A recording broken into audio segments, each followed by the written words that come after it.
Hola,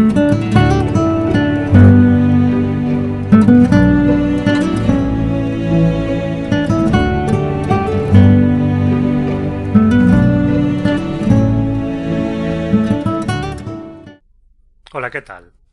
En este vídeo, que hace parte de la sección Estudios Espíritas, me gustaría traerles algunas reflexiones en cuanto al control universal del espiritismo.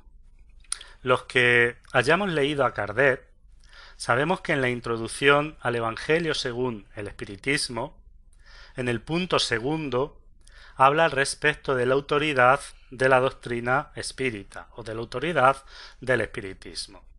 Y es interesante observar que en este punto, en este apartado, Allan Kardec no hace recaer la autoridad del espiritismo en cabeza de una sola persona, ni tampoco en torno a las comunicaciones que dé un determinado espíritu. Allan Kardec establece un control universal para la enseñanza de los espíritus, y es así como llama esta segunda parte de la introducción del Evangelio según el espiritismo. Este control universal que como espíritas debemos seguir en cuanto a las ideas que circulan en torno del espiritismo tiene como base dos criterios fundamentales. Esos dos criterios se encuentran claramente establecidos en toda la obra de Allan Kardec y principalmente se encuentran expresados de una forma directa en este capítulo de la introducción al Evangelio según el espiritismo. El primer criterio, según palabras del propio Allan Kardec, es el control de la razón. Él establece con total claridad que solamente se admitirá dentro del cuerpo filosófico del espiritismo aquello que sea totalmente racional y sensato. Vamos a acudir a sus propias palabras. Está en la página 20 de la edición que estoy usando para estos trabajos, estos estudios, y podemos leer lo siguiente. El primero de los controles es, con toda seguridad, el de la razón, a la que es necesario someter sin excepciones todo lo que proviene de los espíritus. Me gustaría que fijásemos la atención a el concepto de que es necesario someter sin excepciones, es decir, es necesario someter al control de la razón todo lo que proviene de los espíritus, tanto aquello que en nuestros grupos mediúnicos obtenemos como aquellas obras que están circulando dentro del movimiento espírita. Como todos somos espíritus, unos estamos encarnados y otros estamos desencarnados, esta recomendación de Kardec se puede extender a cualquier obra que circula dentro del movimiento espírita. Y, repito, Allan Kardec establece que ese control debe aplicarse sin excepciones. Sigue diciendo Allan Kardec: una teoría en evidente contradicción con el buen sentido, con una lógica rigurosa y con los datos positivos que se poseen, debe ser rechazada, por más respetable que sea el nombre con el que esté firmada. Allan Kardec está diciendo de forma totalmente clara que debemos rechazar aquella idea que no sea coherente con el buen sentido, con la lógica rigurosa y con los datos positivos que se poseen, es decir, con aquello que científicamente se va demostrando.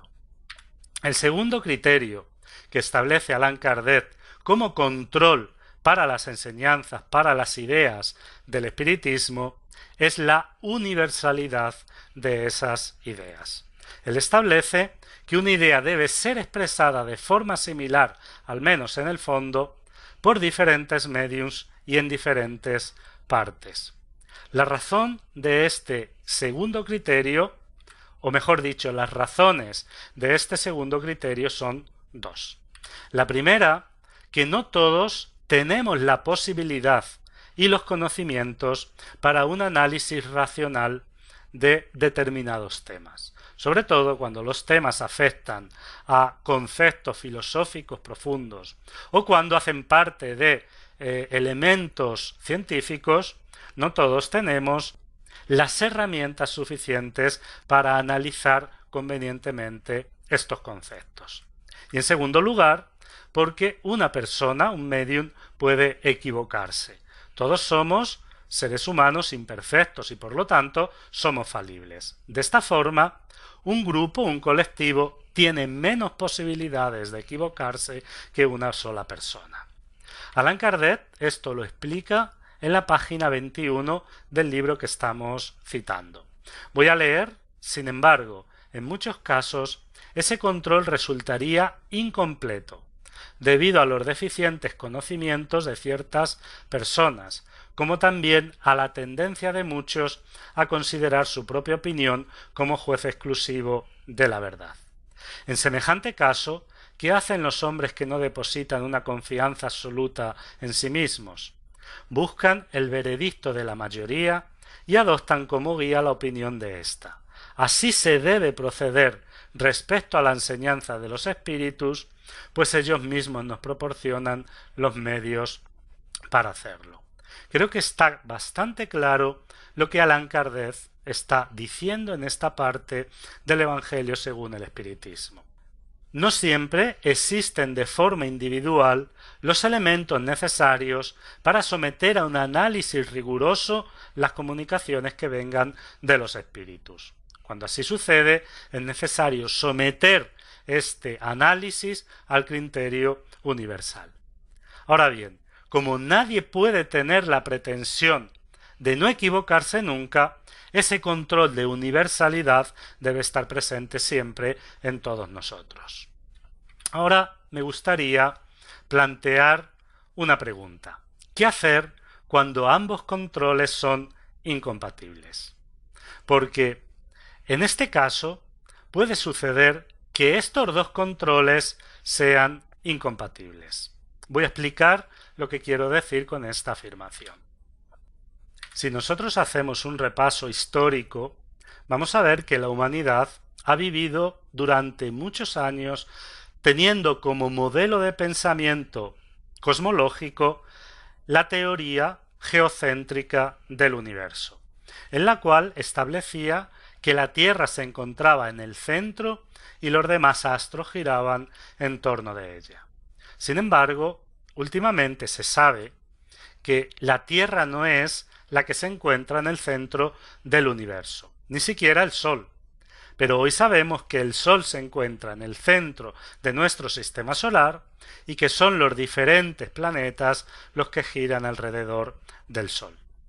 Este concepto heliocéntrico del universo está presente por primera vez en la humanidad unos 300 años antes de nuestra era, es decir, 300 años antes del nacimiento de Jesús. Y fue Aristarco de Samos quien, por lo menos que se sepa, lo estableció por primera vez.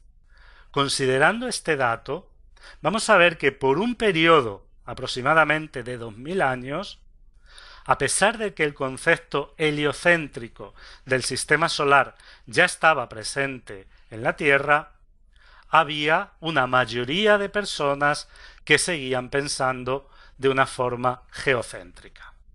Esto nos lleva a pensar que no siempre la opinión de la mayoría responde a la realidad. Y hemos puesto un ejemplo que es clásico cuando estamos hablando de los paradigmas científicos, pero en la historia de la humanidad existen cientos y cientos de ejemplos similares a este. La pregunta para nosotros los espiritistas es la siguiente. ¿Es posible que los espíritus, de una forma general, de una forma común, tengan opiniones equivocadas? Desde un punto de vista espírita, esto es posible. Y es posible por una razón, porque desde el punto de vista del espiritismo, los espíritus no son seres privilegiados, no son seres creados por Dios perfectos. Los espíritus somos nosotros mismos solamente que en el plano espiritual. Luego, si los espíritus somos nosotros mismos en el plano espiritual y nosotros encarnados podemos tener sistemas de pensamiento equivocados, es lógico que los espíritus que somos nosotros en el mundo espiritual puedan tener también sistemas de pensamiento equivocados. Para poner un simple ejemplo, pueden leer el concepto al respecto de las razas que existían en la época de Allan Kardec. Y aunque es evidente que en Allan Kardec se encuentra un concepto de absoluta igualdad desde el punto de vista espiritual, desde el punto de vista del ser, a nivel fisiológico, Allan Kardec mantiene los errores comunes de su época. Y no solo Allan Kardec, sino en ciertas comunicaciones mediúnicas se pueden encontrar también esos errores que hacían parte de la cultura y del conocimiento de esa época. Luego, es posible y es totalmente natural que los espíritus puedan tener conceptos equivocados y manifestar de forma común esos conceptos equivocados. La cuestión es, ¿cuál de los dos criterios debe anteponerse en el caso de que haya contradicción entre uno y otro? ¿Debemos dar más importancia o debe prevalecer el concepto de la universalidad de la mayoría o debe prevalecer el concepto de la lógica y de la razón? Creo que no es necesario responder a esta pregunta. Si estos dos controles son incompatibles, debemos adoptar claramente el control de la razón, porque históricamente se ha demostrado que no siempre la opinión de la mayoría es la correcta.